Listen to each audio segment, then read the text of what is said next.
Bonjour et bienvenue dans cette nouvelle vidéo, vidéo spéciale PSG. Donc il y a beaucoup de choses à dire, beaucoup de choses intéressantes à dire même. Donc restez jusqu'au bout, c'est vrai que ça va être une vidéo assez longue. Donc c'est vrai que en 2023, quand le PSG s'est séparé de Christophe Galtier, l'entraîneur que je voulais voir au PSG, c'était Juan Nagelsmann. À mon avis, Juan Nagelsmann allait être plus PSG compatible avec des jeunes joueurs. Il sait comment jouer avec les jeunes. À mon avis, il aurait été plus compatible avec ce nouveau projet, ce projet des jeunes joueurs et tout.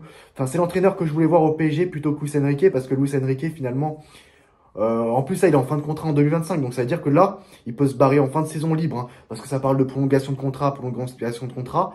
Mais il se passe rien au final, il y a rien. Donc, il peut très bien se barrer libre à la fin de la saison. Donc c'est ça. Et Luis Enrique, finalement, qu'est-ce qu'il a fait avec la sélection espagnole?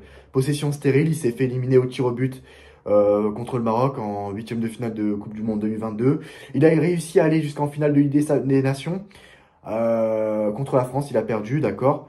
Voilà, donc c'était pas terrible, c'était pas terrible. Il a rien gagné avec la sélection espagnole. Alors pour moi, la Ligue des Nations, ça compte pas forcément vraiment pour du beurre, parce que quand même, ça donne le ton sur les compétitions internationales pour moi. Car quand même, quand tu vois que quand même l'Espagne a gagné la Ligue des Nations en 2023, l'Espagne de Luis de la Fuente, et un an plus tard, il a gagné l'Euro. Donc c'est pas vraiment une compétition qui compte pour du beurre pour moi, la Ligue des Nations. Donc ça donne le ton pour les compétitions internationales pour moi. Donc les compétitions internationaux avec l'Euro, la Coupe du Monde, et on l'a vu avec Luis de la Fuente. Donc Luis de la Fuente a réussi à faire ce que Luis Enrique n'a pas réussi à faire avec sa sélection, avec la sélection espagnole. Donc voilà, donc après, c'est vrai que je n'arrive pas à comprendre. Au PSG, les joueurs qui ont été recrutés ne sont pas des joueurs Luis Enrique compatibles. C'est pas non plus des joueurs qui respirent son football. Luis Enrique, voilà, vous savez très bien. Pour lui, c'est très important des milieux de terrain, des joueurs techniques, voilà, des joueurs voilà, qui pressent, qui mettent de l'intensité, des joueurs qui font des efforts, qui jouent.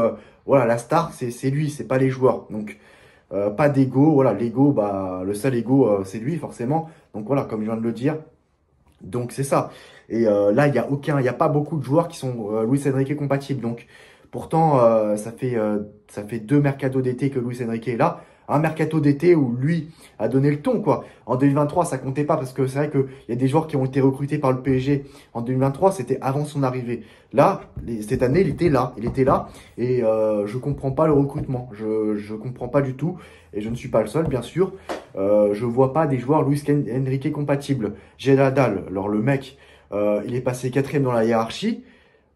Si Kian était resté, il aurait pu être cinquième. Il aurait pu être cinquième dans la hiérarchie parce que bon, Kian maintenant c'est trop tard, c'est fini, il est parti. Donc voilà. Donc Kian il était premier dans la hiérarchie.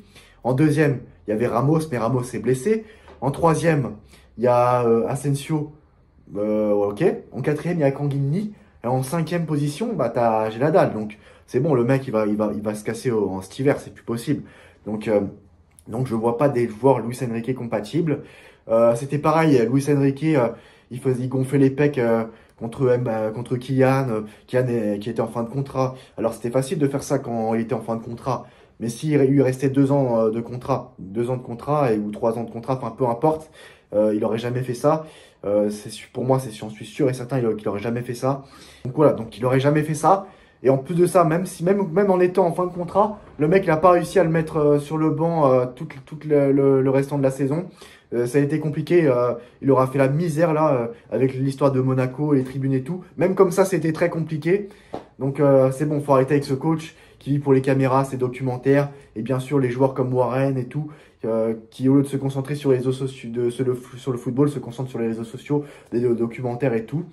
Je me souviens d'un entraîneur des Girondins de Bordeaux, je me rappelle, c'était lors de la saison 2018-2019, la première saison de Thomas Tuchel, où le PSG avait battu le record de victoires dans les 5 grands championnats, victoires d'affilée, avec 14 victoires d'affilée.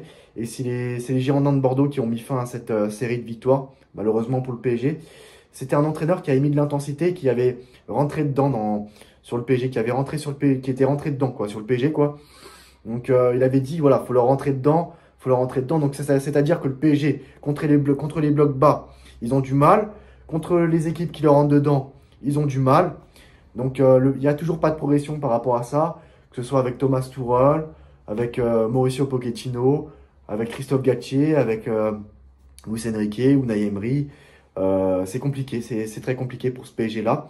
Donc je voulais parler de ça, c'était une petite parenthèse. Et c'est vrai que quand les équipes mettent le bloc bas, mettent le bus contre le PSG, ou quand des équipes rentrent dedans sur le PSG, bah, ça devient plus compliqué.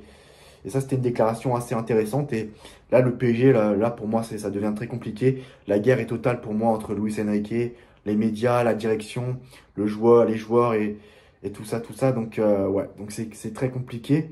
Et voilà, pour terminer, le dernier sujet, c'est en rapport avec les médias et le PSG. Donc, voilà, quand il y a pas mal de supporters du PSG, enfin, qui sont conscients que l'entente entre le PSG et les médias, c'est catastrophique. Les médias, à chaque fois, à chaque fois qu'ils ont l'occasion de massacrer le PSG, ils le font.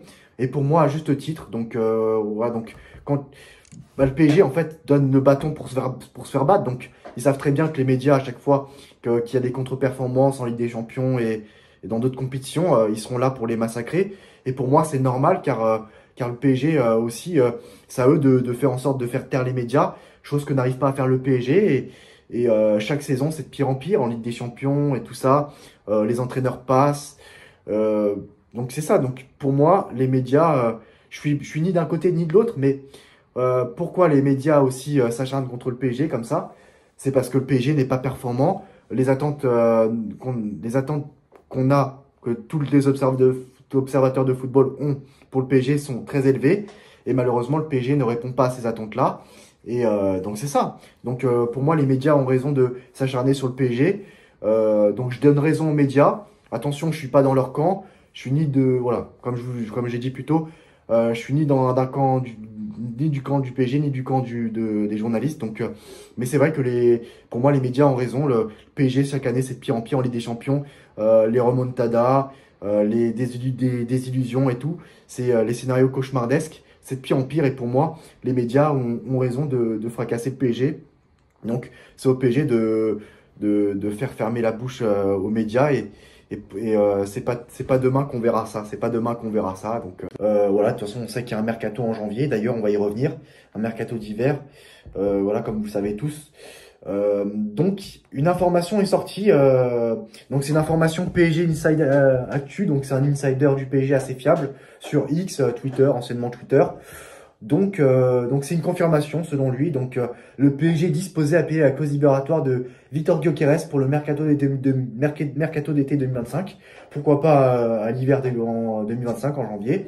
Donc, voilà, il avait déjà annoncé que Paris était sur ses traces lors du dernier mercato. Donc, le club de la capitale a fait du Suédois sa priorité pour le mercato estival 2025. L'attaquant était déjà intéressé pour venir au PSG l'été dernier, là, enfin cet été là. Mais le joueur n'a pas voulu aller au clash avec son équipe. Donc attention toutefois, car des clubs de Première Ligue sont intéressés, dont Tottenham. Donc à voir ce qui va se passer. C'est vrai qu'il y a un grand manque, il y a des gros manques quand même pour le PSG. Hein. Le PSG a raté son mercato, encore une fois. C'est un mercato très léger et il y a beaucoup de manques encore. Le PSG aurait dû recruter un très bon milieu de terrain, encore une fois, voire deux gros milieux de terrain, mais ça n'a pas été fait. Donc je vois.